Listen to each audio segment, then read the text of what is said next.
బనకచెర్లపై Godavari river board సమావేశంలో వాడివేడిగా చర్చ సాగింది.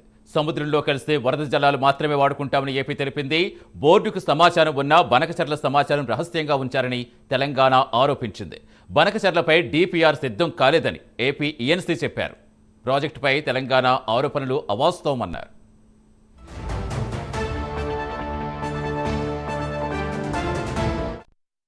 3 గంటల పాటు సాగిన సమావేశంలో బనకచెర్ల ప్రాజెక్టుపై తెలంగాణ అభ్యంతరాలపై చర్చ జరిగింది.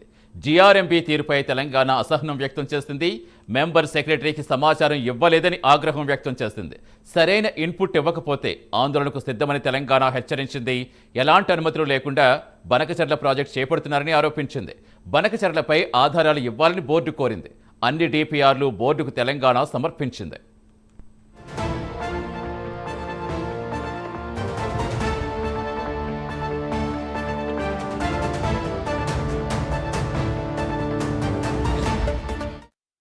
ఇక రేపు హైదరాబాద్లో పోలవరం ప్రాజెక్ట్ అథారిటీ సమావేశం జరగనుంది.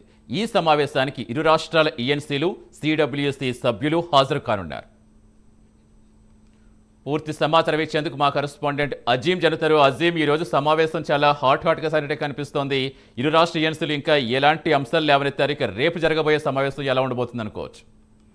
గోదావరి రివర్ బోర్డుకు సంబంధించిన సమావేశం ఈ రోజు చాలా వాడివేడిగానే జరిగిందని చెప్పుకోవచ్చు. సుమారు 3 నుంచి 4 గంటల పాటు కూడా ఈ సమావేశం కొనసాగింది. అయితే గత కొద్ది రోజుల నుంచి కూడా మనం చూస్తున్నాం, ఏపీ తెలంగాణల మధ్య ఏదైతే బనకచెర్ల ప్రాజెక్ట్ సంబంధించినటువంటి ఇష్యూ ఏదైతే నడుస్తుందో దీనిపై ఇరు రాష్ట్రాలకు సంబంధించినటువంటి ఈఎన్సీలు కావచ్చు, అధికారులు కావచ్చు, ఏదైతే దీనిపై అటు ఏపీ అధికారులు మేము ఎలాంటి ప్రాజెక్ట్ చేపట్టలేదని చెప్పుకుంటూ వస్తున్నారు. తెలంగాణనేమో ఎలాంటి పర్మిషన్స్ లేకుండా ఈ ప్రాజెక్ట్ నిర్మిస్తున్నారని చెప్పి ఒక ఆరోపణ చేస్తున్న నేపథ్యంలో ఈ రోజు సాగినటువంటి సమావేశం చాలా ఆటాడుగానే కొనసాగిందని చెప్పుకోవాలి. ఏదైతే బీఆర్ఎంబీ తీరుపై కూడా తెలంగాణ అసహనం వ్యక్తం చేసింది. కనీసమైనటువంటి ఇన్ఫర్మేషన్ మెంబర్స్ కానివ్వండి, సెక్రటరీకి కానీ ఎలాంటి సమాచారం ఇవ్వకుండా సమావేశం ఏర్పాటు చేశారని చెప్పి ఏదైతే ఆగ్రహం వ్యక్తం చేశారో, అయితే సరైన ఇన్పుట్స్ ఇవ్వకపోతే ఆందోళనకు దిగుతామని చెప్పి కూడా ఏదైతే తెలంగాణకు సంబంధించినటువంటి అధికారులు ఏదైతే ఆ ఏదైతే గోదావరి రివర్ పోర్ట్ ముందు కూడా ఏదైతే పెట్టడం కూడా జరిగింది. అయితే బనకచెర్ల ప్రాజెక్ట్ చేపడుతున్న తెలంగాణ సంబంధించినటువంటి అంశాలు ఏవైతే ఉన్నాయో దానికి సంబంధించిన డిపిఆర్ అన్ని కూడా ఏదైతే సబ్మిట్ చేశారు. కానీ ఏపీ మాత్రం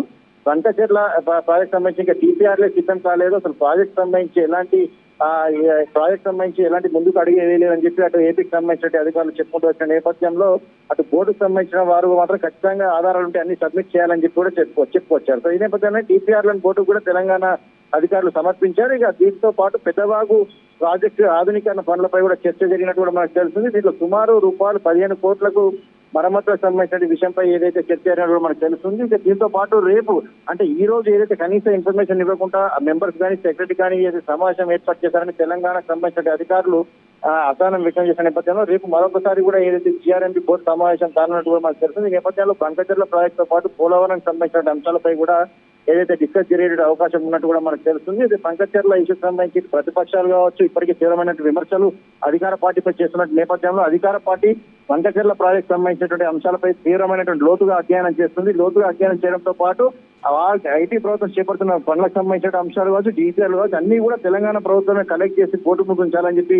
ఒక నిర్ణయం వచ్చిన నేపథ్యంలో ఈ రోజు ఎలాగైతే సాగిందో ఈ రోజు కంటే రేపు కూడా ఏదైతే ఈ ప్రాజెక్టుల అంశంపై ఏదైతే జీఆర్ఎంబీలో చాలా కీలకమైనటువంటి సమావేశం అని మనం చెప్పుకోవాలి. సో ఈ సమావేశంలో వేడిగా జరిగే అవకాశాలు కూడా కనిపిస్తాయి. ఒకవైపు బనకచెర్ల ప్రాజెక్ట్ సంబంధించి పోలవరానికి సంబంధించి ఆయకట్లకు సంబంధించి కట్టి నిర్మించేటువంటి ప్రాజెక్టులపై 2 రాష్ట్రాలకు సంబంధించినటువంటి అధికారులు తమ వాదనలు వినిపించిన నేపథ్యంలో ఎలాంటి వాదనలు వినిపిస్తారు, ఈ వాదనలో ఎంత మేరకు నిజం ఉంది అనే దానిపై కూడా ఏదైతే కొంత ఆసక్తికరమైనటువంటి వాతావరణం అయితే నెలకొందని మనం చెప్పుకోవచ్చు. Satish, right, thank you Azeem.